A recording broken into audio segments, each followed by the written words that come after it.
Hello and welcome to the Intel Extreme Masters Philadelphia Continental Finals in America, Day 2. Day 2 indeed, and I just managed to get here on time just as MoB and mibr were getting on the server. The tram kind of owned me and I had to walk about 20 miles through Cologne to get here in the snow. It was That's casting commitment right for you there. But before then, me and Joe start chin-wagging before the game gets kicked off, which will, of course, be MoB versus mibr. Let's have a look at today's schedule, because I know all you guys and all the people wanting to watch WoW as well will be wanting to know what's coming up and when. So you can see there, we're going to be doing Counter-Strike winner bracket mibr versus MoB straight away. So first coming up. Then we'll be moving on to X3O versus Gravitas Gaming, the other upper bracket game in Counter-Strike. Then, finally, Joseph, the time that you've been waiting for would, of course, be World of Warcraft Group B, all matches. And then after that, we'll be going back to the Counter-Strike. Then we'll be finishing off the relegation games in World of Warcraft with the winner brackets, and then the lower bracket round 2 in Counter-Strike, which is the lower bracket final. So, yep. A bit of everything today. Bit of everything, of course. We didn't see any World of Warcraft yesterday. We did both groups on Counter-Strike. I do apologise for that, by the way. Yeah, I almost do. Me too. You don't apologise. Well, I mean, the schedule that we had originally was WoW, but because of a team dropping out, I do believe that they weren't sure if they were coming or not, and wanted to postpone the WoW until Day 2. Did they come? No, Amazing didn't actually turn up, and then. Being the case that it will go to Day 2 will now be the WoW. And also, yes, so do apologise if you tuned in from Arena Junkies Game Right, expecting to see WoW, but that will be today. But CS to start with. And in my opinion, one of the better games. I mean, we kind of talked yesterday about Counter-Strike in America, and we were like, yeah, this is going to be a real close tournament. And actually, it pretty much wasn't. Almost every single game. In fact, yeah, every single game was almost a run over. I mean, we were seeing 13-2 half times in almost every single game yesterday. Obviously, now we move through into the upper bracket. The teams that have got through those group stages are now obviously together. First up is going to be MoB versus mibr, which, again, most people will be favouring mibr, me included, and I'm sure you as well, Jay. No. And then Gravitas versus X3O, which will be a fantastic game again. An all-American affair that time. Obviously, this one, the Brazilians kind of snuck in there, being from South America. Yeah, they've put on like Yankee accents and they've got into the tournament. Not the case, but still, yeah, just recapping yesterday a little bit then. So Group B was X3O, mibr, the Realist Project, and Team Guardians. Now, in that group, that was a group with obviously all 4 of the teams, but really mibr dominated absolutely everybody, destroying X3O as well. And X3O did the same to everyone else. And then the only 2 that I don't even know we got to see that game was Guardians versus the Realist Project. That was a destruction as well. I think 23-7 to Guardians. Yeah, so I mean, Zex, obviously the Guardians team, came in here as kind of the underdogs of the group behind X3O and mibr. They were looking to upset, but they didn't quite manage to do that. Obviously, Group A was just a 3-team group, which actually, in my opinion, kind of changed the dynamics of it and made it that little bit more interesting, just due to the fact that you could get that 3-way tie very easily. We had all 3 games last night, but again, it kind of finished with Gravitas destroying everyone, and then MoB took down EG at the end, and again, that game was not as close as we'd probably have expected. Actually, 16-6 was the final scores. The abacus is still reminiscing from last night. Yeah, it is. So we could actually have a look at the groups just to recap. Let's have a Group A and just see where the points went and where. So you can see Gravitas dominating pretty much everybody, not even a close scoreline. MoB Gaming, though, were the surprise maybe of the group, beating EG USA. But in all fairness, their players in that train match, it looked, absolutely formidable. Levy, Perez, KRB, also Striker and Lim.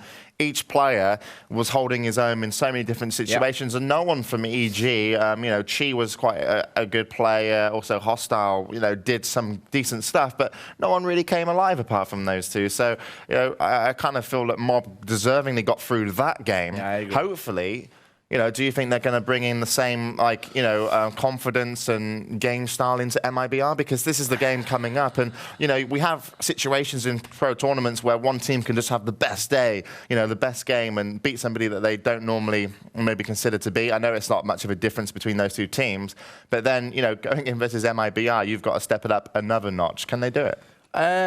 I'd love to say yes, I really would, but I honestly think that MIBR will be too strong for everyone in this tournament. I mean, Gravitas, probably the ones that can give them some kind of, shock maybe, and we said that yesterday about X3O. We also said it maybe about Zex, but both those teams proved that MIBR may be just one step above everyone else in the American scene right now. Of course, we have Gravitas from Group A going up against X3O. That'll be the biggest match of the, obviously, of the first round. And the thing is, obviously, 3 teams from this tournament, 3 of the final 4 will actually qualify for the global finals. So basically, if you win this first game in the upper bracket, you are qualified for the for the global finals.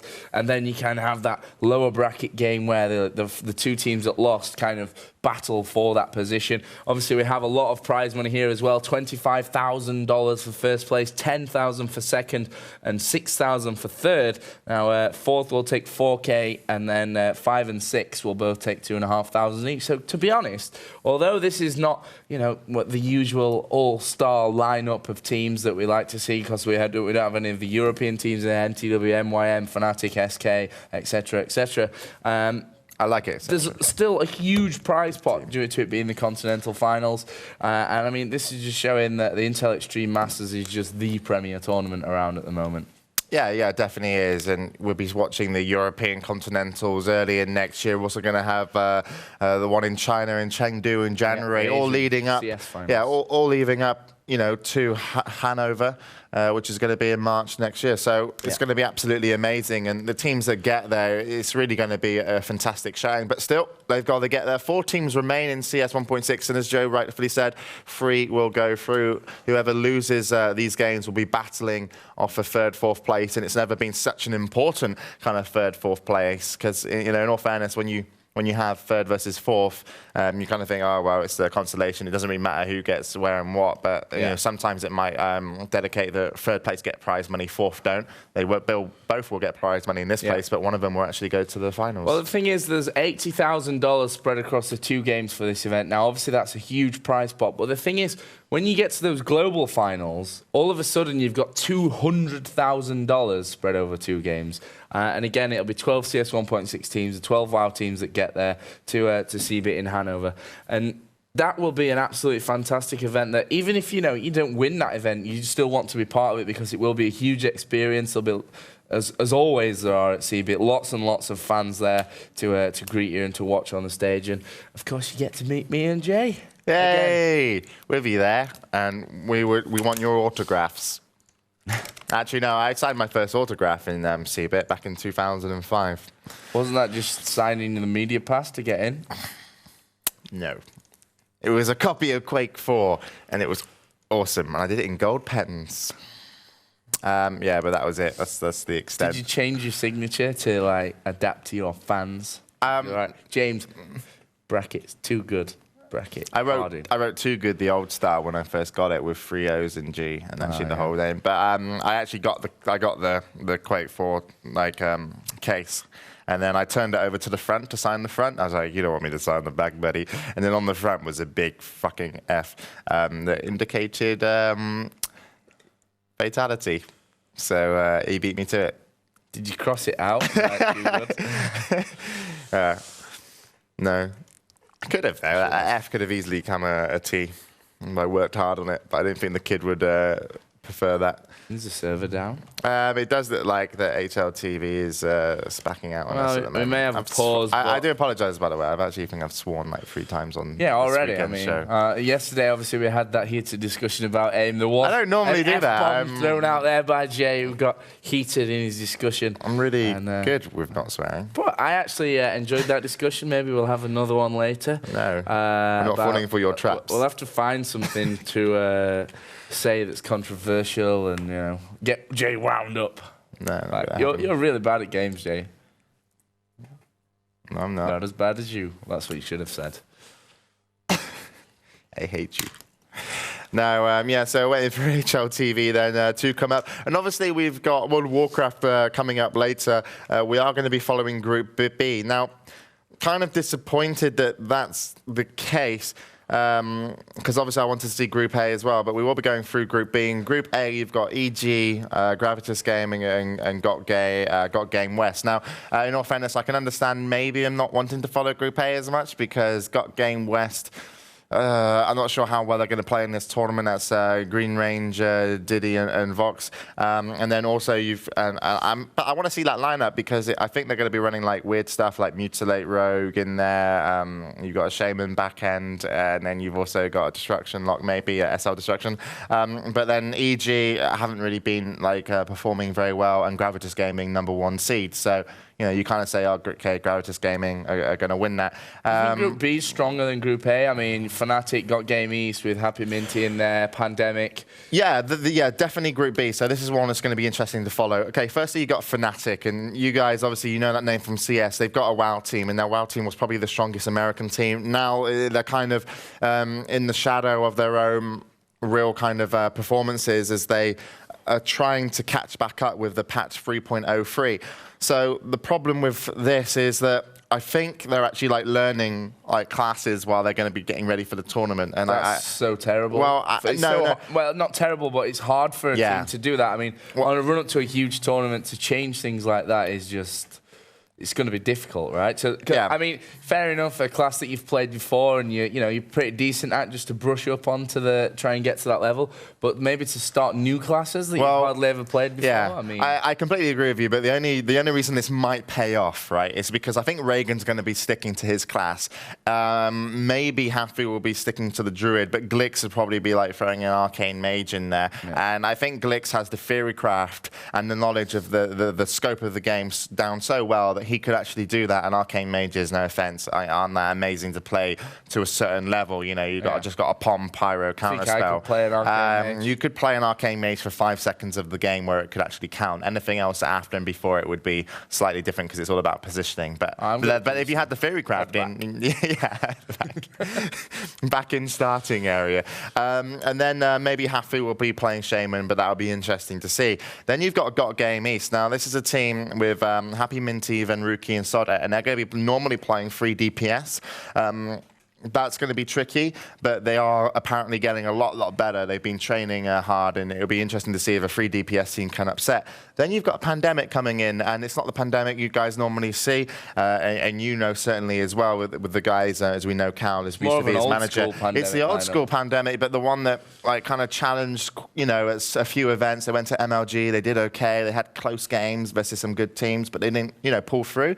And that seems to be the Pandemic story across the board in World of Warcraft. So this time, Lemley sent the team that has the on-paper advantage, even though I particularly, I do think 2 of their players are absolutely amazing. So it wasn't this actual team that qualified through, there wasn't a main round in WoW, right? Something went wrong and they didn't. Yeah, they didn't do the main round on the servers. I think they did to a certain point because 2 teams got Amazing and Trade Chat All Stars got invited. So, but I'm not sure with the actual technicalities of it. Yeah, so Pandemic has sent Natrana, Malice, and Doja, and Natrana and Malice, put those 2 together. Almost doesn't matter if I'm your healer or you. Rogue. Yeah, and hopefully he's gonna have his kind of flair, his game, presence that he has. And then you got Trade Chat All Stars, a team coming out kind of, back in season 2, quite famous with reels on Shadow Priest, Rogue, and also I think they had a Shaman in there. And it'll be interesting to see how they play. I do think they're going to be running RMP. So potentially we've got 3 RMPs and unfortunately Fnatic that's got to counter every single one of them. But that's World of Warcraft. To sum that up, and I wanted to just tell you a little bit about it because if you're tuned in for WoW and it's not on now, and if you stick with us for CS, that's great. Get to watch more esports, but obviously that's going to be what we're going to show later. Yeah. And obviously, second and third from each group will play a relegation game. So top 4 will go through, and then top 3, just like in CS, will qualify for the finals. But prize money up for grabs as well. Looking forward to it, are you, Joe? Yeah, I actually sat through the whole, pretty much the whole of Seoul watching World. I could have gone to bed. I mean, it was 2 a.m. till 9 a.m. on 2 days, no Counter-Strike. I actually sat in the dark at the back just watching. And obviously, maybe I'll do that tonight as well, since we've got some Counter-Strike in between and at the end as well, so I can't actually go anywhere. You get time to eat and breathe, though, and like fortunately, like me sometimes. So before this game gets away, then they are on the server, and apparently they're ready, but obviously we haven't given them the go-ahead yet. So the admins, I'm not sure what they're waiting on. So to fill the gap, let's go over to our famous token German. It is, of course, Uli with an intro to Philadelphia over in America. Come on, Uli, what's going down?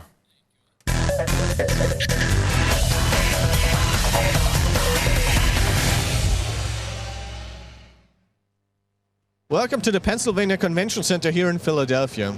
It is day 2 of the Continental Finals, and today we're kicking it off big time. First up, Made in Brazil are taking on MoB Gaming, who in a surprising match yesterday managed to beat Evil Geniuses and place second in their group. After that, we will have X3O versus Gravitas, the all-American duel between the two teams, and have both been playing under the X3O tag.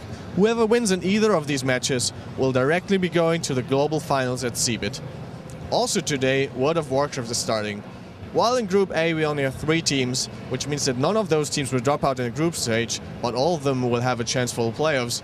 Group B is far more exciting. 2008 Hotshots Fnatic want to prove that even the post-Warrior Warlock Druid era, they can be a #1 team. Also in this group, Gravitas were famous for placing second in every tournament they attend, and God Game East, whose Rogue Mage Druid combo is feared amongst their opponent. Apart from that, we will see who's the 3rd CS participant at the Global Finals today. We will have the World of Warcraft relegation and the start of the playoffs. Stay tuned with James, Joe and Matt at the ESL TV studio as they bring you the deciding matches from the Continental Finals live from Philadelphia.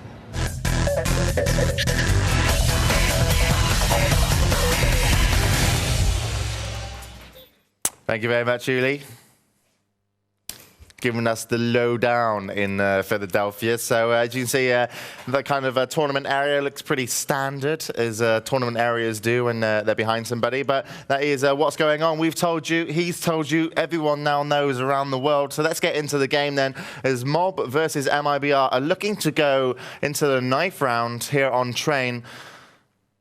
And this is going to be an important one as far as Knives go. If MoB manage to pick this one up, and you know the MoB Knives versus the Brazilian Knives, I'm sure both are equally as sharp. Actually, MoB do pick up a few, but it looks like mibr are going to get KRB down as the last one, and they will swap sides. Actually, I'd like to know stats on knife rounds, because I'm sure that I've never seen mibr lose a knife round like ever. Seriously, I don't think I've ever seen mibr lose a knife round. Yeah, that is the case. But, I mean, that's very unfortunate for MoB Gaming, obviously, because they're going up against a stronger team, a very feared team, especially a feared on a Train as well. I mean, yep. Kogu, Orping, I don't think he kind of came alive yesterday, but still had some, good moments. It was really, for me, BTT was good. FNX on the Sniper deck was really good as well. And also Nat always seems to be in the right position to pick up those save rounds. But they didn't come alive, so MoB, if they can get some momentum, it will be important. So it's going to be the pistol round. And actually, we do have MoB, 1 down Ivory, 1 center, and the rest are going to be ladder. And if they go here, it will be tricky, but still, let's see if they can do this. Yeah, I mean, mibr are such a well-oiled team. It's so hard to actually break their confidence even. I mean, even if you get a couple of rounds, mibr are always a team that kind of bounce back. But the Americans, I've seen, once they get into that rut of losing, it seems like it just continues and they get down, and it doesn't really help them out. We are seeing a push now from MoB onto this out in a bomb site. And they've not actually spotted anyone from mibr. There goes Bit, who's actually come around the corner, get taken down there. BTT at the back as MoB do get that bomb planted here. Levitt picks off Knack as well, and this is going good for MoB. Here comes FNX. Levy goes down. KRB is still at the back of that site as mibr try to work their way in onto this bomb train. KRB picks off the head of BTT, and it's all going to be on FNX. And Kogu comes in with 2. FNX grabs the final one. And I don't think, or maybe it's going to be very close to get this diffuse in. He is going to get in, must have been last couple of seconds. I wish HLTV would show the diffuse box. It'd make it so much easier. I'm a pro. I had it in my head. It had about 1.2 seconds left. Yeah, sure. But I'm still ultimately very impressed with MoB's tactics there. They drew some attention to the outer bomb site, which kept MIBR kind of stagnant in their positions. And then that attack on was really, really good. The only disadvantage they had going into it, Perez was great, and then Levy stepped up as well to the front line. They did a good job, but the disadvantage they had is that they left the whole left side of inner bomb site available to move down, and Kogu took that advantage with FNX and actually kind of flanked the whole team of MoB and shut them down. So, but the bomb was still down. Perez picks up a great kill there as well. That gun won't be claimed, I'm sure. But at the same time, ultimately, MoB are looking, like they can challenge MIBR, and they certainly challenged that first round. Also picking up 2 rounds there, we might have an early buy. Yeah, that's certainly possible. I'm going to go around to them. Obviously, they did get bombed down. I don't think they are going to. I don't think they want to half buy. Okay, so it doesn't look like they are going to, but still, a couple of nades out there. If they can get lucky, you might see some double nades down areas where I'm going to buy. So Perez, these guys are going to be on the gaze. Yeah, and that last round, it was all, again, stop nades from MIBR. As soon as MoB started to run down that left-hand ramp into the inner side, it was just like, bam, nade to the face. And then they were like, oh, sit back a while. And then they moved in again and again. As soon as they hit the ramp, it was just a nade in the face again. And it took away so much health that they really couldn't do anything. They managed a couple of frags, which has allowed them to buy, obviously, as well as that plant in the first round. We're going to see an aggressive push here around Ivy by the looks of things. BTT gets the first frag of the round for the Brazilians as MoB still try to work their way through Ivy with flashes. It's not seemingly working out for them so far. Bit being a bit cheeky underneath the trains there. Levy and Lim both go down. Strikers on the outer side by Electric Box. BTT had that one covered as well. And Perez is now the only man standing, spraying away onto the 5 train. Well, in my opinion, spraying like that's only going to get you so far. And then he completely proves me wrong. Sprays through a wall. That's perfect timing. Yeah, that's way to prove me wrong, Perez. Nice one. He's down to 3 HP, though, which is never going to be good going up against 4 from MIBR. And they pretty much have him surrounded. Wherever he goes now, he's just going to get a rain of bullets straight in onto him. Yeah, Bits actually, you can see him back there in the T-spawn area, and Perez sits on 3 HP silently, and this has not been a great round whatsoever for MoB, and they started off and they must have been feeling, oh, we're quite close to, aim and skill gap between us and MIBR, those rounds are pretty good, and then, they get shut down on their first buy round, so unfortunately for them, that's going to knock their confidence and hopefully not knock it too much. As the, obviously MIBR will be getting stronger still. Well, Bits carrying a Heart Steel Series tag today, which to me, obviously after yesterday, saw that they actually lost their equipment on the plane. Oh, Steel Series. Maybe they managed to bail him out at VG Expo, obviously where we are at the Pennsylvania Convention Center there, as KRB goes down early in this round. Kogu is defending the inner. It's going to be a push here through Ivy. You can see the grenades coming in from MIBR, and as they push around, MIBR again just going to hold firm. FNX actually got 2 USP frags with Bit finishing off, and that will put the Brazilians up 4-0. As we've said, the winners of these 2 upper bracket games will be guaranteed spots in the top 3, which of course means spots in the global finals and a big chunk of cash. It is indeed. It's going to be another buy round, and MIBR did call what MoB were doing down Ivy. Now MoB are going to head into White Halls. They have an AWPer with him. That's going to be Levy. FNX actually in ladder room at the moment. Causing all sorts of problems and actually dropping Perez. And there comes another kill and nade. Bombs nade down. Himself. Yeah, at the moment, again, MIBR are just controlling this game. Lim's the only one remaining. As the grenades come over the top, flashes come in as well. Lim going to be blind as he walks away down those white holes.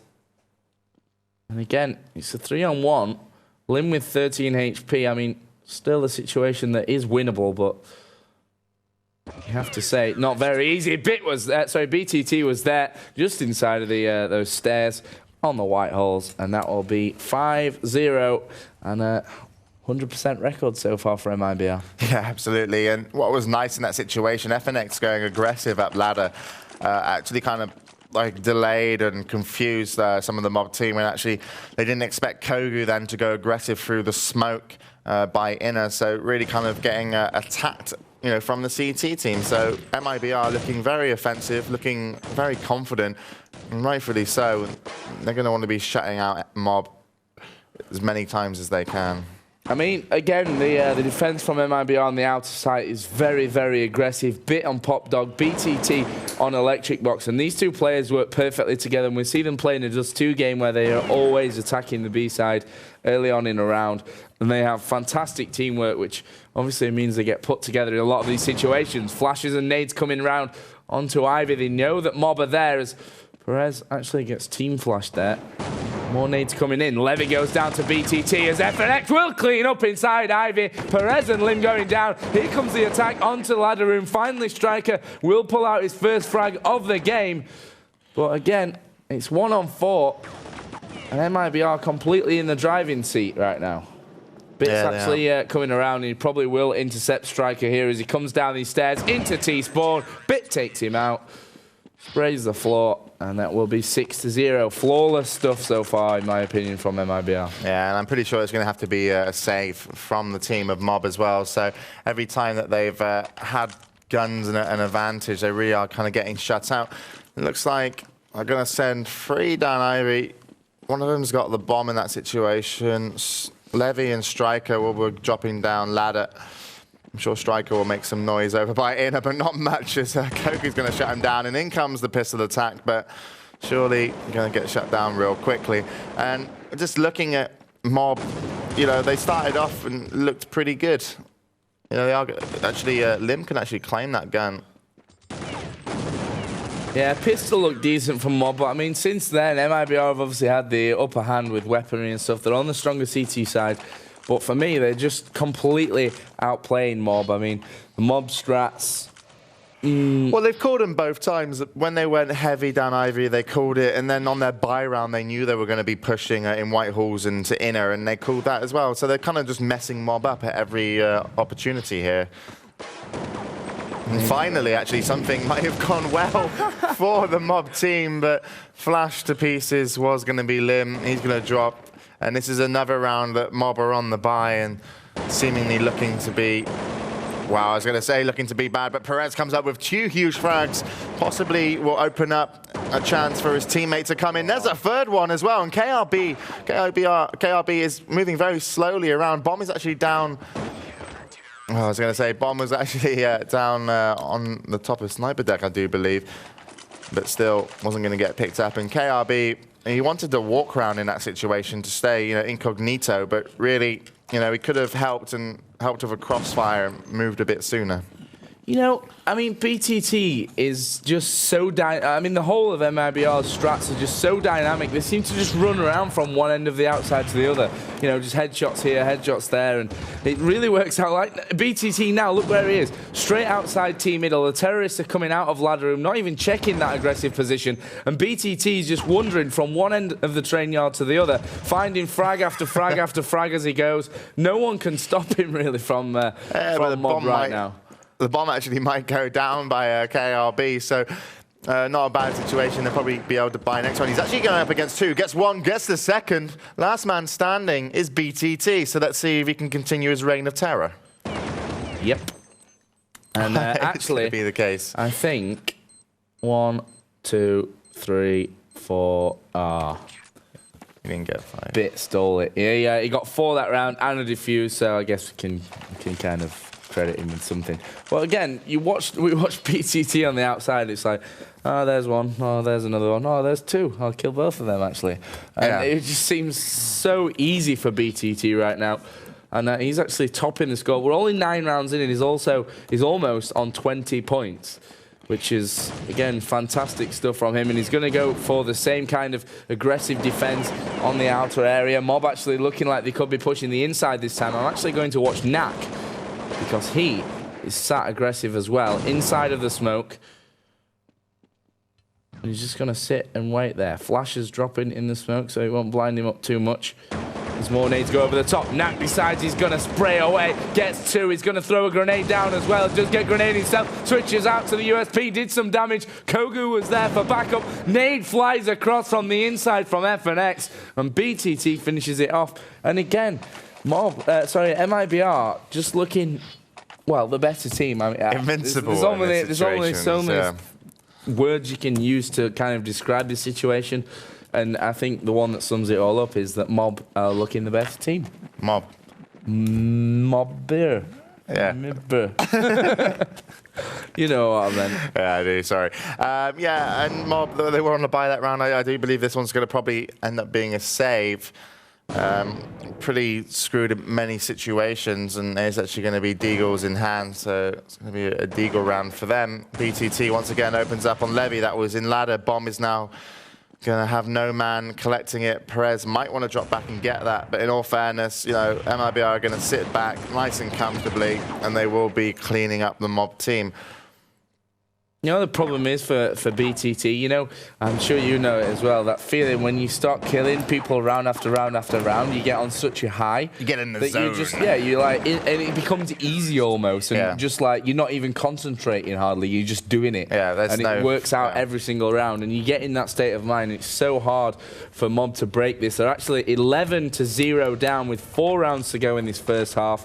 And this is certainly looking like it could be a whitewash for the Brazilians. And, you know, we talked yesterday about maybe because it's the first game of the day, MoB might have more of a chance. But it looks like MIBR have, well, I don't know, just kind of got straight on it today and have not looked back ever since the start of this game. They won knife round, they won pistol round, and right now they're cleaning up again here with MoB. Striker finally will reply. I'm going to try and get around to him and KRB.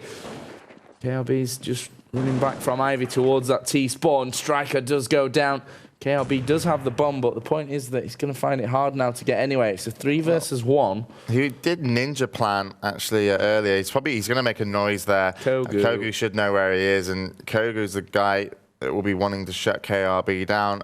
Plan's actually incoming, so if he can take down Kogu, which he does manage to do so, not sure if he got tagged there. This could be a round for MoB. Well, he's got to go against Knack and FNX, and they're going to create a horrible situation. They will tap that bomb, and then they will have one of them looking up at the top as they know he's there. Here he comes. Yeah. Hello. Got this. Oh, he managed to get him. Oh. Don't think they've got it. Oh. That certainly was last, like, few milliseconds. Knack was just kind of like diffuse.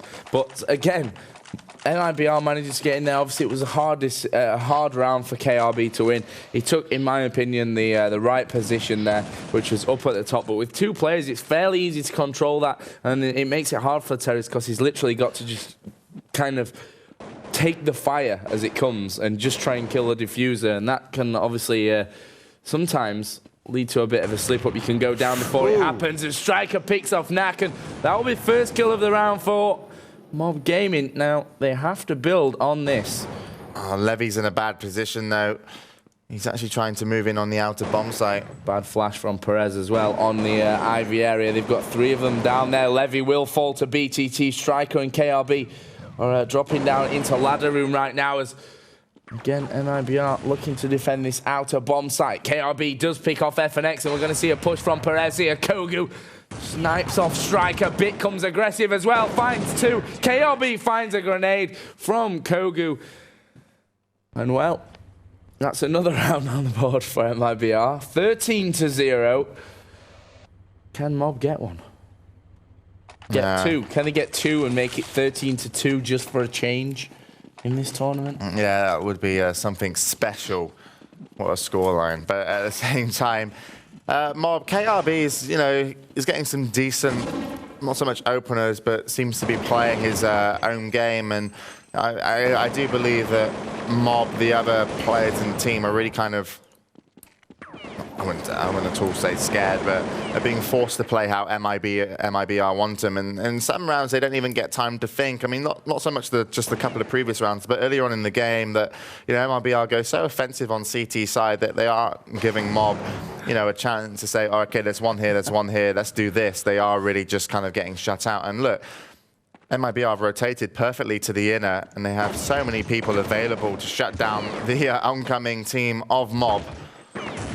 Hello, Kogu. Yeah, they've also got Bit at the back there as well, so Kogu picking up 2 at the end, but you know, they had MoB's number, and every single time they're doing this, and you know, to see a scoreline of 16-0 between these teams wouldn't be obviously surprising in this situation, but you wouldn't have called it to start with, especially not after MoB's performance yesterday.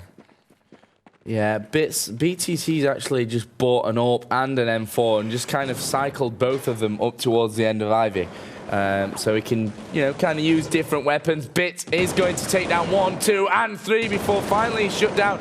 And again, for me, the difference between these two teams seems to be the movement. If you watch Bit, and you saw him the last round on the inner side, just dodging in and out around the trains, and that makes a huge difference on train because there are so many obstacles. Lim will take down Knack, and it's a 2-on-1. BTT's on top of the 5 train, and that will complete the perfect half for Made in Brazil, and they will go into the second half 15-0 in the lead, needing just 1 round.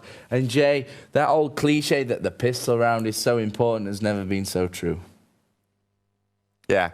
At the same time, BTT was absolutely insane. I want to get his demo because he was actually mid-jump there when he was actually getting shot and actually dropped and hit the shot. And then he peeked over the top of train and picked up the last man. You know, no hesitation. He knew that I've got the shot, I'll hit it, and then I'll back off if I don't. But he just seemed like he's on fire so much. And now we're going to go in to the pistol round, and MoB have actually stacked on the outer, and guess where MIBR are going?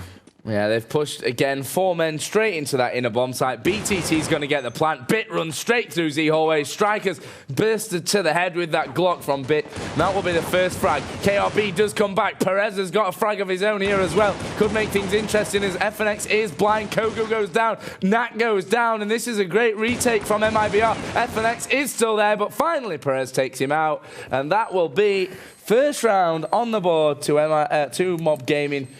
Hey. You think they can come back? Definitely. Indefinitely. Nah. At the same time as well, KRB actually doing some nice work on the inner site. As the whole team of MIBR rushed down to get into Z hallways, he actually stayed on the other side of the inner train site, came around the back, killed the bomb planter, and actually defended from a rotator entering inner site as well. So KRB kind of being the form there, claiming a help claim certainly that round, but a long way to go still for MoB. The thing is, in this second round, when they've only got FAMASs, if MIBR manage to pick up 1 or 2 kills and get those FAMASs and give them to the right players, they can actually win this round, in my opinion, quite easily. I mean, it's just the way that they've been playing is so much better here. Perez is going to go down. We are going to see a FAMAS picked up by Koga, but Lim was quick enough to stop him doing any damage. Knack does grab a frag as I tried to get around to him. He's taken down Lim. He has spotted one at the back. It's a 3-on-5. And Striker will get one. And that will put MoB up 2-0 in this half, bring the score back to 15-2. Yeah, still though, nice MoB creating, or at least having to quite easily rotated over by Ivy. Pretty standard positioning, but still, you know, dropping that FAMAS, nicely covered. Shut MIBR out, but still didn't look very comfortable. MIBR, of course, gone for a 3rd round bye here after getting those couple of kills plus the bomb plant in the first round. And they've slowed things right down here. This is a case of MoB actually handle it. Yeah, it's a case of like making MoB sweat though, in all fairness, because the longer the round goes and the fact that they can't let anyone off, you know, you want to know where your opponent is and what they're doing, and if they don't know, they're going to be feeling really anxious. Yeah. Levy will pick off Bit to start the round off, but we are going to see a 3-man push down Ivy here from the Brazilians as counter flashes come in. But here comes BTT, the star man from the first half. Kogu goes down as well to Perez as more flashes and smokes go out from Ivy. And MIBR are pushing onto the outer area of this train yard. BTT, as I said, star man managed to get 1 kill onto his teammate this round. And FNX will be the only one remaining now for Made in Brazil. 3 versus 1. He finds Perez. He's got 2 more to get here if he wants to win this round and win the game for MIBR. Spots one in the Z hallways as he drops down onto ladder. and then hops around and away with the bomb. See ya. With 9 HP, and actually he's going to double back on himself here through Ivy. And let's see how MoB handle this, because Striker's actually to FNX's left here. I think Striker's position's really, really good at the moment, and I think he should come out trumps. And he does come up trumps. So that will be first buy round down then for Made in Brazil. Of course, they won the first half, if you're only just joining us, 15-0. But MoB have started off strongly, winning pistol. And the next 2 rounds, which of course included a 3rd round buy from Made in Brazil, who will now be, again, a little bit tighter on money. Yeah, I'm going to see if they can nade anybody, but they are in the white halls. I'm sure this is going to be very aggressive on the inner. KRBR and Striker. Striker at the end should be able to shut all of these down, but he's going to have to back off to start with. So nicely done by mibr. Good entrance, and they've created an opportunity maybe. Yeah, 3 nades obviously doing the damage to Striker there. M4 is picked up as Perez takes down Kogu. BTT killed himself there. Oh. Lim will find FNX, who again was the last man standing.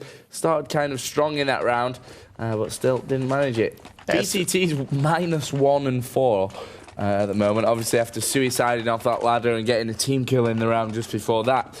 But now mibr have the money and they have the chance to win the game. Score is 16-4. And MoB not doing so badly this second half here on CT side. Obviously it has depended a lot because we are early on in the game. Levy's actually on top of Pop Dog. He's found 2 frags as well.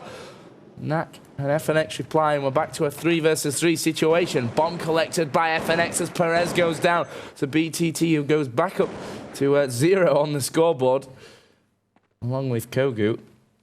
And it's now FNX, Bit, and BTT against KRB and Striker. As KRB does find Bit. BTT still pushing around. He will take down Striker. It's all on KRB now to save the game for MoB. And he will be picked off by BTT's up. And that will be good games. mibr will guarantee themselves a spot at the global finals of the Intel Extreme Masters. And of course, a top 3 position. So that's at least $6,000 for mibr in this one. Obviously, they're going to be looking to go for the 10 or 25.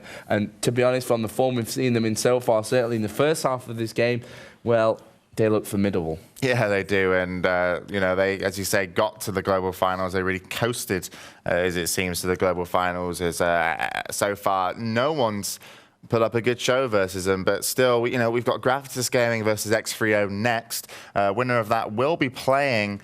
sorry, I was looking over what Joe's doing. Get off that U site.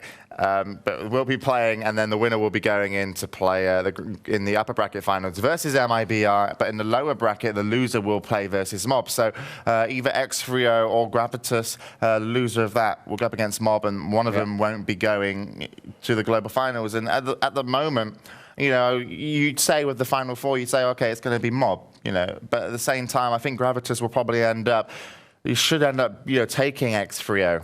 You know, we're not sure what the map's going to be yet. But X3O didn't look that great yesterday. Obviously, you know, they looked a little bit better than MoB versus mibr. Could say that. So they have that advantage, but still. Yeah, I mean, MoB, the American teams together again should be quite uncertain. I mean, we've already seen Gravitas against MoB.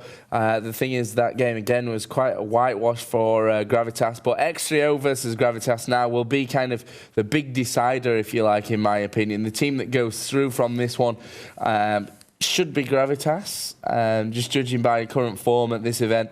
But X3O certainly will have something to say about that. They're not going to give up without a fight, of course. Yeah, and Jay, your hair looks nice today, apparently. I'm just reading the comments, and someone says, if I steal one of their lines again, something will happen to my little car, little sissy car. My car's awesome, not allowed to mess that up. And also, yeah, unfortunately, we're slightly late on the start today, guys. Joe's was, of course, sabotaged by the tram system. Name and shame. Yeah, Marco. You know who you are. I don't know how he's got, yeah, and if we need a picture, this is the guy. If you see this guy out in the street, get him. Yeah, get him. If you see him, get him. Yeah, he's on the sex offenders registry, actually, so, you know. Can't say that. Alert. alert your parents if you do see him in the street. Anyway, so that's, of course, then taking us to the next game. And it looks like a couple of them are joining already. X-Frio, Drew, and Hero are on. So X-Frio versus Gravitas, probably going to be the really tight match of the two. Anything that you expect to see from this? And I do apologise, we're not on WoW yet. I know everybody wants to get there real soon. As comments, it's all about WoW, man. See ya. Bring back WoW or not. We will have WoW later on for you you guys that are watching on places that I don't remember. Arena Junkies, maybe? Yeah, and Game Riot and stuff. I mean, ESL, it's got a huge WoW following as well. I mean, you know. Yeah. 11 million people play it. Actually, it's more than that now, right? Probably 12. More than the population of Belgium. If only WoW population made as good a beer as the Belgians. Oh well. So we're going to be playing Dust 2 in this game. I did hear in my ear exactly how long it will be to the start of this game. Maybe I can hear it again. Okay, so it will be in a fair amount of time, around about 30 minutes or so until the start of this one. Like we said, it will be X-Frio versus Gravitas. Dust 2, which we've only actually seen in this tournament, Dust 2 and Train. And we've only really seen... It's an elimination system, though, isn't it? So. Yeah, but why won't anyone play Tuscan? Because Americans don't even know Tuscan exists. Well, that's, probably is obviously the bad thing about it. We saw MIBR actually playing Tuscan against Mouse Sports in Dubai. And MIBR said, we've played this map about 3 times. We're just using old mill strats and hoping that they actually work on Tuscan. But then they didn't actually eliminate it against Mouse Sports in their game and then lost. I was like, why didn't you eliminate that map? And they were like, I don't know. We didn't want to play Train or Inferno. So we just eliminated them instead. What? Okay, yeah. I always think as a team, especially if you guys you're a professional or whatever, the advice is go with what you're comfortable in. Don't try and outplay your opponent on map picks by going what they're not comfortable on, because sometimes it just doesn't work out. And, you know, if you're in a bad situation... People commenting on my Sprite bottle, I can actually read that comment. Oh, Joe's reading German now. I'm reading German. My German's getting to the stage where I can make head and tail of a written statement. But if people talk to me very quickly, I can't actually understand anything that's going on. In all languages. Like the guy on the tram today that when I got on was like, bah, bah, bah, bah, bah, bah, bah, bah. Get off. And I was like, what? I want to go to work. I've got to cast Intel Extreme Masters, man. Yeah. He should have gone, what? Intel Extreme Masters? And he just pointed down the road, which is like the longest road in Cologne or something. It goes the whole way around the city. I'm like, well, I'm not going to walk that way. I'm going to walk this way because it's obviously quicker. Why didn't you get a taxi? Because there weren't any. I think they were all on strike or something today. Man. There were literally no taxis. They probably all took the day off to watch the Intel Extreme Masters. Yeah, maybe. Little did they know. Hello, taxi drivers. Yeah, little did they know. But actually, by not working today, Joe unfortunately got sabotaged. So we started a little bit later. But I'm surprised the tram guy didn't just offer to give you a piggyback all the way here, you know, with your kind of celebrity status. Yeah, he knew I was. He's like, sorry, Joe, you're going to have to get off, man. There's been a crash further up the line. And then when I walked up, they were kind of just... not repairing a tram, but people, like this limb goes here. They were bolting another tram onto this tram to kind of drag it out of its mangled way. Yeah? Yeah, I think it crashed into a car or something. Really? I saw a car crash. I'm pretty sure that the car will It's have very dangerous, harder. kids. You know, stay indoors and play violent video games. It's so much safer than going outside. Because, I saw a crash the other day as well. Idiots leaving the house. And then and I drove past them. I did the thing where you slow down, though. You know? Yeah, you have to, don't you? Because it's rude not to. I mean, someone's put on a great... you have to make sure everyone's all right, and then you can just drive past. Everyone's okay. Yeah, so that's what I did, and you know, obviously, I didn't need to put my Superman costume and save it. You know, leave it for the forces of Germany. Well, I was on my way to work, probably. Well, you're actually the only one out of us 3 English guys that actually drives, Jay. I think we should show it. No, you're not allowed to show my car unless you get the proper vintage, wicked version with the wood interior. Because if you're going to show them some sort of plastic car, right? No, it's not that colour. Oh, man, you wish it was. Look at these bad boys. Wait. How did you not click the top right one? That was by far the best. Okay. Here we go. Yeah, that one. Wait, that one there. I have to write old version because it's definitely not the new one. No, that's what it looks like. No. It does. No. It does. It's that car. No, That's the one, look. Is that it? Yeah. The J-mobile. Mine's better than that, and it's not a hard top as well. I've got a soft top. Yeah, that is the James Harding mobile. Yeah. We should see it. Oh, wait. There we go. The James Harding mobile. Except that one's red, and Jay's is actually a little bit sun-faded. On the bonnet, it goes pink during the summer. No, it doesn't. I buffed my car before I came over, and my car's wicked, and it's way better than that car, and you don't even have a car. Yeah, but I use the tram. Yeah, but it doesn't work because there's crashes. Every other day I've ever been here, every tram's been on time or so. But just today it was just a nightmare. Yeah, but like, I don't know. I just don't like relying on public transport. Why don't you like public transport? There's publicly people on there, and you people like you, some good characters. People like you ride the public transport, and I'm trying to avoid as many of you as I can. It's not very nice. I'm down to one, and I keep you close. Do you think Sam Fisher actually rides public transport with his glasses and his hat? He probably does, and everybody's like, "Oh, look at this guy with GPS and an Uzi." They go, "He looks nice. Let's strike up a conversation." Hi, Sam. You think he should actually be allowed on public transport with, a gun strapped to his leg? You've won worse. I'm not saying that Joe carries weapons, but in Sheffield, it's probably, yeah. So, again, we are just waiting for this next game to come along, which will, of course, be XCO versus Gravitas. Still don't even have anyone in the server. They're kind of probably just away, just chilling. Well, they probably were. I mean, I don't think people... I find it hard. When I sat down and, warmed up, it was really difficult, in essence, to sit down for too long for a game, because you sit down and you get comfortable, and then if you keep getting comfortable, it sounds weird, but you just end up deteriorating your kind of aim in some cases. I'm not saying for a period of time that these guys will be sat down for, which is 10 to 20 minutes, but there's some cases where you actually have to sit down and you're there and admins tell you the game's going to start. Obviously not into the Extreme Masters, and you end up sitting there for 2 hours, and then you just get in a bad mood. But I mean, these guys know the games, and it's pretty scheduled, and they are running on time. But still, a lot of people have pre-game rituals, and I think huddles are the new in thing. Yeah, they are. Everyone. Fnatic started that though. I think. I'm pretty sure they did it. Not huddles is in general. I think, huddles were before CS. We had the best huddle ever in Dubai, which was... full of loads of ladies. In Dubai, okay, we had these sound guys from Dubai. Best-smelling huddle ever. Kind of crazy. They were messing around with the audio levels here and there. And we were doing MTW versus MYM, maybe? Or MTW versus someone. And I was at the other end of the convention centre, getting a sandwich.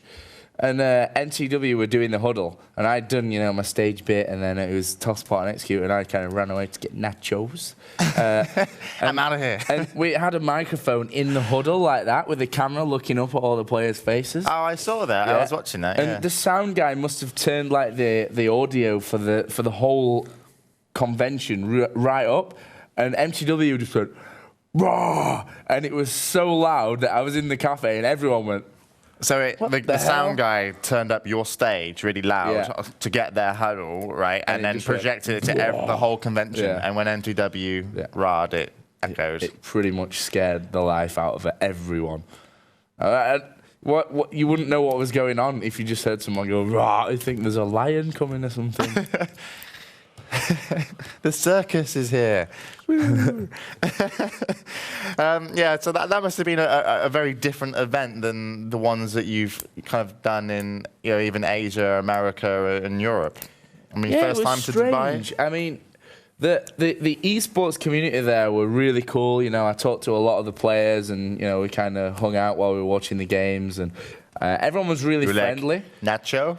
Everyone was really friendly, and there were some people that obviously were watching the games that didn't understand anything about esports, and they kind of got into it. We did a FIFA match, between just some guys we picked out of the crowd.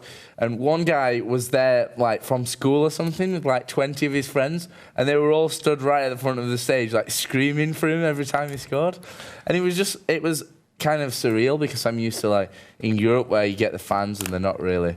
They're interested in the games, but they're not after the autographs. Or you get the opposite in China, where everyone like rushes the players and tries to get autographs. But in Dubai, it was kind of like chilled, like really chilled. Everyone was really nice. Everyone was enjoying it, and it was kind of a laid-back event, I think. And it was really nice to be in Dubai. And hopefully we'll get there next year again to kind of give the esports scene in Dubai something to work with, because they don't have that many tournaments, and that's kind of why their scene. Do they run their own tournaments over there? Because obviously, if we're there once a year, great. But WCG, ESWC, and this was the first international esports event that's ever been run in Dubai. Okay. And I mean, their teams over there, a lot of them can't actually play in ESWC because a lot of the teams aren't built just from Dubai, the UAE players, right? Okay, yeah. Obviously, Dubai and Abu Dhabi, like the two hubs for esports there.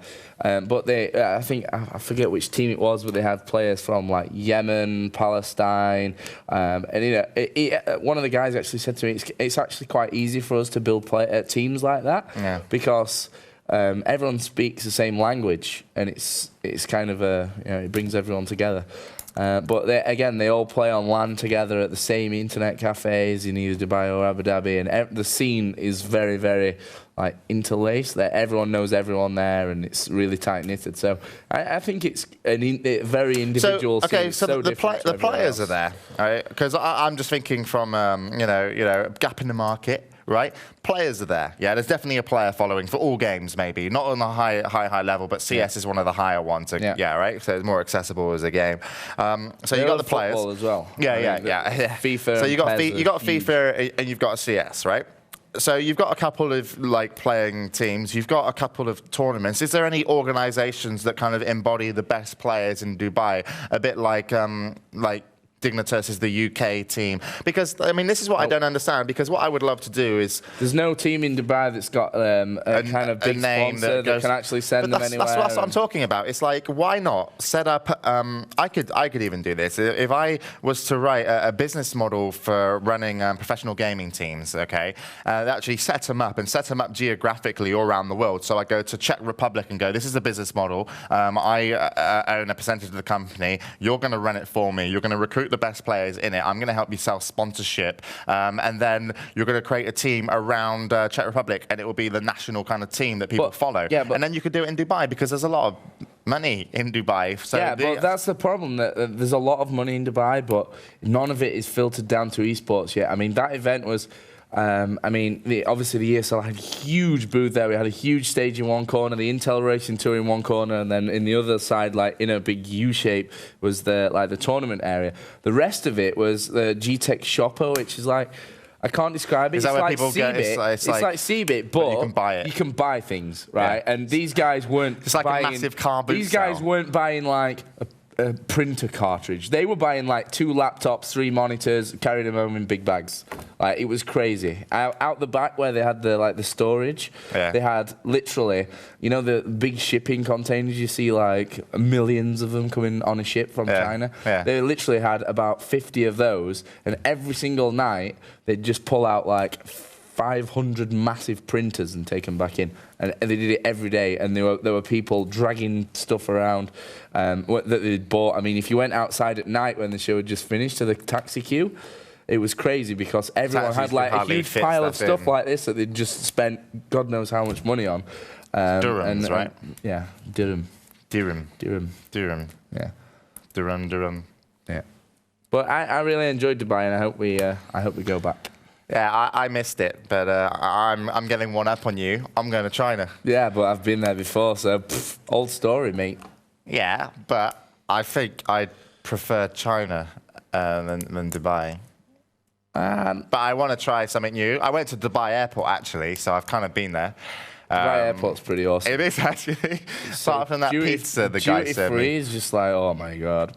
So, yeah. No, yeah. It was. Cheap, It was. cheap. Yeah. No, it's like you get cheap, but then you just go up to these like crazy, ridiculous shops that just sell things that, like, like obviously jewelry and watches, just for, like, you get that everywhere. But in Dubai, it seems like they had catered for more just millionaires. Gold. Yeah, Yeah, that's what I'm saying. Literally gold stores where you can just go, I'll buy this much weight in gold, please, and then you can just walk out with it in the airport. Yeah, I felt like if I walked into a couple of those shops, I would have been like, I'm so sorry for coming in here. Please take my money and let me go. Yeah, but it's really because it was strange, expensive. Just to give like a comparison. I wouldn't do that. I'm well cool, by the way. In England, you have the Lambert and Butler cigarettes, which cost you like £6 a packet. I don't believe we're talking about smoking. But, Go on. No, but just to make Just a to point, compare. and just I'm giving my cultural experiences here.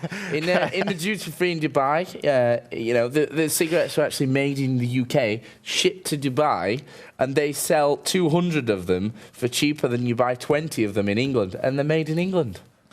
Well, that's just mind-boggling. I mean, Well, it's I the don't same know with, how like, they everything there as well. And did you see in Dubai they opened the new £750 million hotel on the Palm? Yes, thing? I read that as I subscribed to Hotel Weekly. And they spent £20 million on the opening party and brought like Kylie Minogue, Michael Jordan, like every celebrity ever had this massive fireworks display, and that's it. It's open now. I've seen Kylie Minogue. I used to work at sound as a junior sound engineer for Peter Gabriel, which is this guy, and Kylie Minogue was there, right? And my little cousin is on a bike. He's only little, right? He's on a really little bike. He's like, on a bike. Kylie Minogue over his little bike. Yeah, he gave her breast cancer, the little bastard. No, what happened was too soon for that joke. Yeah. Anyway, and then he fell off his bike, and then Kylie Minogue picked him up. I was like, it would get. I was like, I almost like wanted to run into a wall, like head on or something, so Kylie Minogue would come and help me, but obviously that wasn't going to be the case. But yeah, so me and Joe always rub with the stars like that. Yeah. Sometimes they acknowledge us as, if we can get close enough. Hello there. Do you know who I am? I'm from the Intel Extreme Masters. I'm Joe. Yeah, and I'm going to China, by the way, which I think is better, because I'm going to go clothes shopping. Obviously, when I'm in China, I've got to buy X. Chengdu's not that good for shopping, actually. Is it not? No. I might just take a holiday for like 2 months. It's a really nice place, though. Lose You my should job. check out the pandas. As we've said, you have to make a video rolling down a hill with the panda. Me and the it would have been panda. funnier if Uli did it, I think, but it'd be funny if you did it Painted as as a panda. Okay, so this game is going to be Gravitas versus X3O. Where would you rather go, China or Dubai? I'm with China. I've been to both. Yeah, but where would you rather go back? You're just going to Chengdu. reconfirm. I really like Chengdu, but Dubai is an individual place that is not like anywhere else in the world. Yeah, but you went there for a convention. What about holiday? I'd enjoy a holiday even more, of course, but... Yeah. Apart from the other people that went to Dubai and had sex on the public sex and then got locked away. Yeah, of course. Against the rules, kids. Don't do it. Don't have public sex in Dubai, unlike this English couple that went out there, had sex on the beach, and then got locked in prison. So good holiday. Yeah, you don't respect the rules. Yeah. You get locked up. Joe tried not respecting the rules of taxis. What? Or was that? That wasn't you. That was the other group. No, that was MIBR when we jumped in the queue. No, but there was. It's also like illegal, and the people that actually monitor who gets in taxis are actually policemen, and some of the crew thought it was just like this guy, helping out. Oh yeah. And yeah. No, I think it was more due to the fact that he actually stood in front of the road to stop a taxi. Like. Oh really? I'm surprised they didn't just go. See ya. That would give people something to talk about. So Gravitas versus X3O. None of those are from China or Dubai. Where are they from, Joe? They're from America. Wow, and this is why we're here at the Intel Extreme Masters Continental Final in Philadelphia, America. Seamless link. Just sharing some cultural experience. Some people ask us how much of the show is written, and honestly, not a lot. None? Sometimes none. Yeah, Always none. It's amazing. It's amazing, isn't it? So we are... These guys are warming up then on Dust 2. Gravitas slightly seem in better shape than versus X3O. Yeah, I think so. I mean, their group stage went obviously a lot better. They didn't have MIBR to contend with. Of course, X3O lost to MIBR you struggling? I don't know what's going on with this. Something's actually really. Can you fix it? Can you tell my sign? You've wound your wires up. Oh no! There you go. You can now put that back in your ear. I don't know what you've done to it. It's actually broken. This isn't what I normally use, but since I have Will Smith ears, I get special in-ear pieces. You have got special ears. I don't know why you can't have a normal one. Why didn't it fit? I'm too big.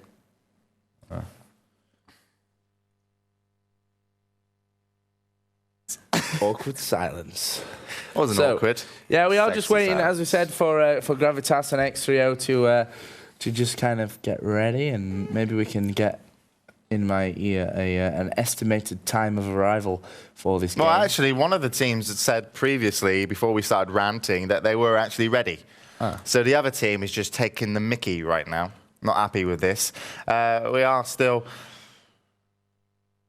waiting for the game to start as Joe jumps around. And you got told information that I didn't. Why are you holding information from me? We're just following the schedule. I'm joking. Yeah. I knew. Don't worry, producers. We're waiting till 6 p.m. and then we want to keep the schedule like that today. Really? Straight? Like that. Yeah, and hopefully today then, obviously, we've already posted the schedule. German. And, the World of Warcraft guys can go, 9 p.m. or whatever, 7 p.m. And then come back exactly when they want to. Yeah, and be like, well, that's very nice of us. That's really good. So hopefully that'll happen today. Of course, we will be bringing you World of Warcraft after this game. Then we'll jump back to CS a little bit later on. Then back to World of Warcraft for the relegation and winner bracket. And then back to Counter-Strike for some lower bracket. Fun times. Yeah, it is. Particularly looking forward to the WoW, actually. I am seriously looking forward. I don't know what Blizzard have done to me. They've implanted something that I need a decent amount of WoW in my daily life, otherwise I can't function. I actually do have this thing though, right? When if I'm like working loads and I don't get to play games, I get really angry. And then I actually need to sit down for at least like 2 days and just like play loads of games. I don't know why that is. That's not normal, is it? No. No? No. I don't get angry. It's not like I'm gonna, it's like, well, stay away. It's not like I'm a crack, a heroin addict, like really desperate in a situation, like I haven't played Pac-Man.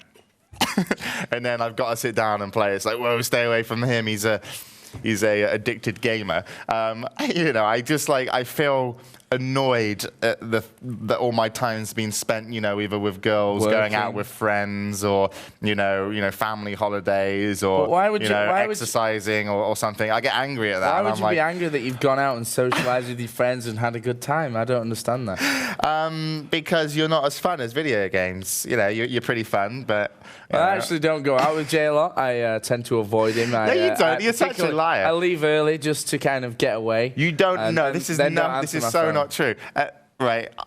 This is so not true, right? Joe needs constant babysitting when he's out because he gets drunk for Germany, right? He gets drunk not just for the both of us. He gets drunk for a multiple amount of people, and it's always me. I'm the belligerent drunk. I'm a little bit drunk, but I'm always ready in case stuff goes down, right? Because were you the other night when I was in the sports bar with like 500 Germans in England? I was doing World of Warcraft show. Oh yeah, I'll let you off. And speaking about the other night, right? Okay, when you were ridiculously drunk that you probably couldn't remember who you were, where you were, when was that?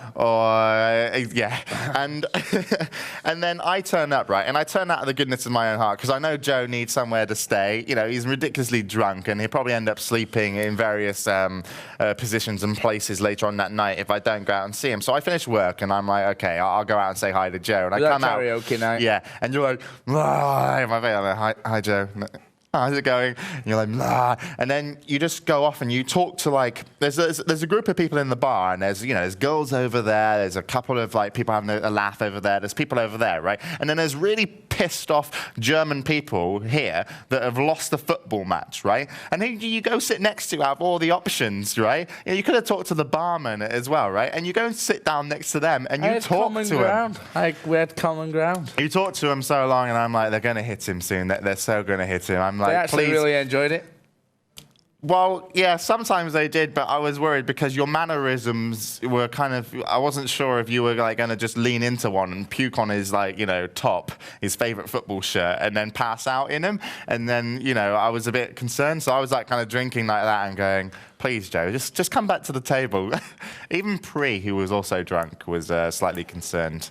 So I'm the belligerent drunk. I seem to look after you. I looked after Pri last week, though. Yeah, but Pri constantly needs looking after, by the way. And he sometimes needs help getting dressed as well. Obviously, with those high heels and, and you got to tighten up his corset at the back for a big night out.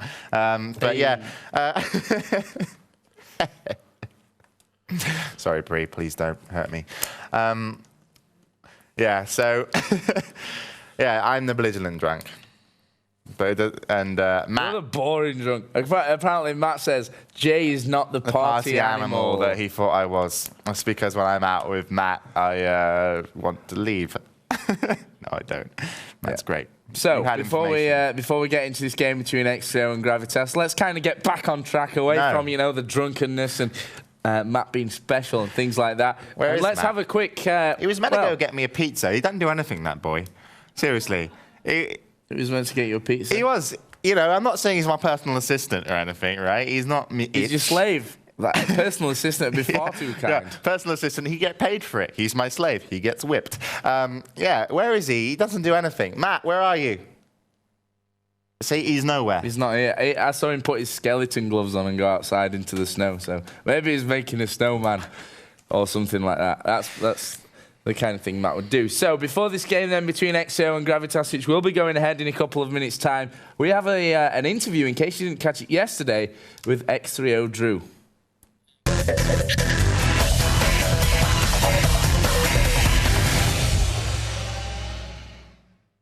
Andrew, when I interviewed you in Los Angeles, you had just beaten MTW.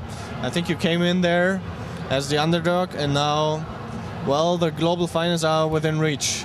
Is that something you would have expected in the beginning of October? I think we came out wanting to make it to Germany in March. We definitely want to do a little better this tournament. We got really destroyed by MIBR, but we think we can take down X3O and EG, and we hope to get back to the finals versus MIBR. So that's our goal coming in, and we'd really like to get to Germany in March if we can. Back in Los Angeles, you were still Paragon of Virtue. Then the old X3O team moved on to Gravitas, and you moved to X3O. If it hadn't been X3O, was there some other team that you had in mind maybe to move to a more professional team? I don't know. We had a lot of offers while we were on POV, but they really weren't that stable, and we really wanted to stick there until we got something really we knew was concrete and financial. So we just waited. X3O, things sort of opened up there, and that was nice. We may have potentially moved, but I don't know. I guess we'd rather just pay for ourselves to go to events than join an organization that's really not going to do too much for you. It's not like Europe, where you guys have a lot of people throwing out a lot of money to their teams. It's a lot less in Counter-Strike in America, and especially with the CGS closing down, a lot of the organizations are sort of looking for CGS players. So we were real lucky to get X3O, and we're real thankful to Nick for that. CGS closing down is a good thing that we can talk about. I'd say that teams like your team have benefited from 3D and complexity and the other teams not being around anymore, as for some time there's really only those names you heard in the American scene. What do you think is going to happen in the next months? Are those teams going to come back? Is it going to be 3D complexity dominance all over again? It's kind of hard to say. On the first point, I think it actually kind of hurt us a lot when they left, because a lot of the I guess the drive and the money sort of left in America. It really wasn't that many teams to practice against. There really wasn't a lot of money being thrown at 1.6. A lot of even the smaller organizations started focusing on Source because of CGS. So, I mean, it's nice to have them back. I think they'll be good.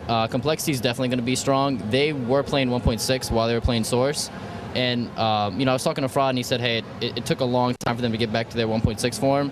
So I think teams can do it, but I think the CGS player back are going to have to be able to live with losing a lot initially and sort of feeling like they weren't where they weren't up to par to their standards. So I think if they work hard, they put in the time and effort, I think you could see 3D and Complexity back towards the top. But at the same time, I think Gravitas, EG, and ourselves, I mean, we're going to make it hard for them. So that's the plan. You just played against Complexity, right? A couple of days ago. So do you think what's their form in 1.6 at the moment? They really didn't have too many strats, but they definitely have the teamwork. They've always had the teamwork. They play the same style that they used to, kind of the more old school style, but they incorporate some of the new school CS tactics in there. So I think they'll be good. They definitely have the aim. Fraud, Storm, Warden, all those guys still at the top of their game. I don't know if they're going to keep the same lineup for 1.6. I don't know if they're going to stay with Complexity, but if they do, I'd expect big things from them internationally as well. So let's talk a bit more about your team.